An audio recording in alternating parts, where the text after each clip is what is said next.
tahu begitu ya, pemerintah ini akan menggelontorkan bansos senilai 24 triliun. Ini untuk mengatasi dampak sosial begitu ya akibat kenaikan harga BBM subsidi. Ini menurut Anda apakah angka ini sudah tepat mengatasi dampak sosial kenaikan harga BBM, Pak Satria?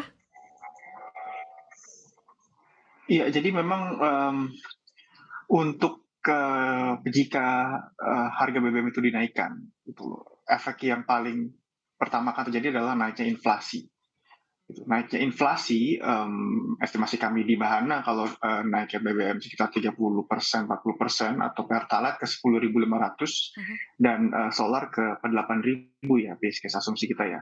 Inflasi itu bisa ke 6,8 hingga 7,2%. Gitu loh. Jadi ini kan di atas pertumbuhan ekonomi ya. Jadi kalau pertumbuhan ekonomi itu merepresentasikan income, gitu. Jadi istilahnya gajinya kita itu hanya naik 5% pertumbuhan ekonomi setahun, sedangkan inflasinya naik 7%. Gitu loh. Jadi kenaikan harga barang-barang tidak sesuai dengan kenaikan pendapatan.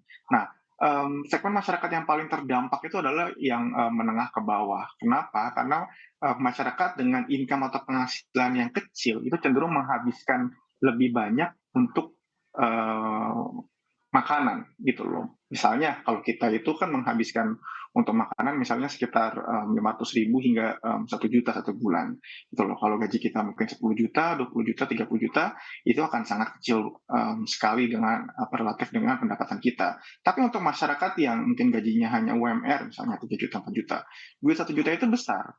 25% dari pendapatan kita. Apalagi untuk ya masyarakat yang penghasilannya di bawah itu gitu loh. Jadi kenaikan harga BBM yang dia ikuti oleh kenaikan inflasi dan yang diikuti oleh kenaikan bahan-bahan pangan makanan itu pasti sangat berdampak bagi masyarakat yang um, menengah ke bawah terutama ya. Jadi ya memang ya bantalan sosial itu sangat sangat sangat diperlukan gitu loh karena itu pasti mereka itu adalah yang paling pertama kali kena hit atau kena dampak dari kenaikan harga BBM.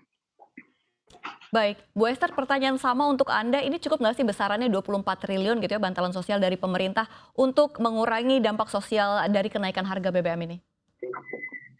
Kalau bantalan sosial hanya 24 triliun ya saya rasa tidak cukup, Mbak, untuk membendung inflasi yang dihasilkan oleh kenaikan harga BBM ya. Memang pemerintah ini, mematok ya, mentargetkan inflasi, itu sekitar 6% jika harga BBM itu naik sekitar Rp5.000 sampai dengan Rp7.000. Namun demikian, untuk bantalan sosial, hanya 24 triliun itu saya rasa, masih sangat kurang. Tetapi kan kalau kita bandingkan, dengan besarnya subsidi, BBM, sekitar 500 sampai, 600 triliun, dibandingkan dengan bansos yang hanya 24 triliun itu sangat kecil. Nah, harus ada solusi yang, bukan solusi sementara ya, tetapi, solusi yang, lebih fundamental gitu.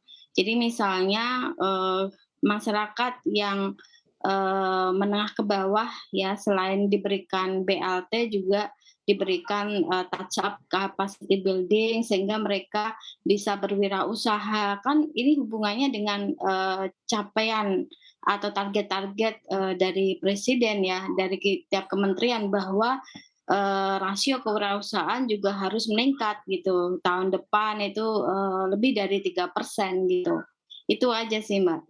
Baik Bu Esther, tapi kalau misalkan kita melihat, masalah klasik begitu ya, yang tentu selalu menghantui penyaluran subsidi BBM adalah terkait data penerima. Ini tumpang tindih dan seringkali tidak tepat sasaran. Ini apa sih sebenarnya yang bisa dilakukan oleh pemerintah untuk memastikan bantuan ini tepat sasaran?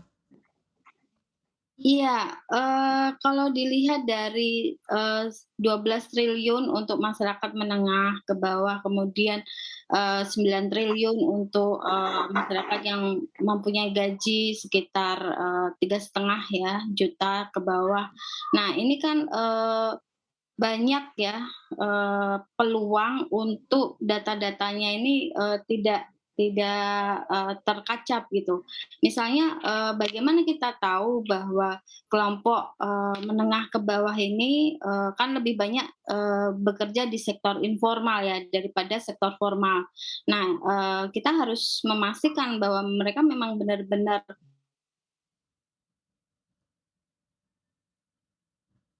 mungkin sebagian besar mereka tidak bankable gitu ya. Apalagi kalau kita bicara, masyarakat petani yang ada di pelosok, itu mereka tidak bankable, terus, banyak, kuli ya, kuli bangunan atau misalnya ART itu juga mereka, kadang-kadang tidak punya rekening. Nah, itu bagaimana gitu. Nah, datanya pun belum tentu mereka juga ke-detect gitu, seringkali, penerima bansos ini ya, orang yang ini yang deket-deket dengan ketua RT gitu ya, atau ketua RW gitu. Itu yang harus dipastikan sih Mbak, sehingga agar tepat sasaran gitu. Baik, saya akan ke Pak Satria. Pak Satria, ini bagaimana caranya mengurai benang kusut ini Pak Satria menurut Anda? Iya, sebelumnya saya tadi sangat setuju tuh dengan, Mbak Esther, 24 triliun itu kecil sekali dengan, itu hanya 0,1% lah, 0,1, 0,2% dari PDB Indonesia. Itu bayangkan kalau asumsi saya BBM dinaikkan hingga, 10.500 Pertalite itu savings-nya bisa sekitar 140 triliun sendiri. 140 triliun kalau masuk solar 200 triliun gitu. Masa yang dialokasikan untuk bantuan sosial itu hanya, 24 triliun gitu. Satu tuh sangat kecil. Gue tadi mengenai data dan bagaimana sih cara mengurai benang kusut ini. Memang secara jujur itu database kemiskinan itu kurang termaintain dengan baik ya sejak zamannya Pak Budiono gitu loh. Kalau mau ngomong dengan jujur. Um, um, jadi TNP 2K atau Tim Nasional Penanggulangan Kemiskinan itu database-nya sangat-sangat bagus, sophisticated. Jadi waktu itu pada saat zamannya Pak SBY menyalurkan bantuan, itu dampak ke kemiskinannya sangat-sangat kuat. Jadi itu cukup menjadi caution yang sangat powerful saat Pak SBY menaikkan harga BBM. Nah, sekarang bagaimana nih cara mengurai benang kusutnya? Menurut kami di pasar itu cukuplah dengan memanfaatkan teknologi gitu loh, dan terutama kan digitalisasi. Itu kami melihat ini dalam 2 tahun terakhir sejak pandemi ini digitalisasi kan berkembang dengan sangat pesat.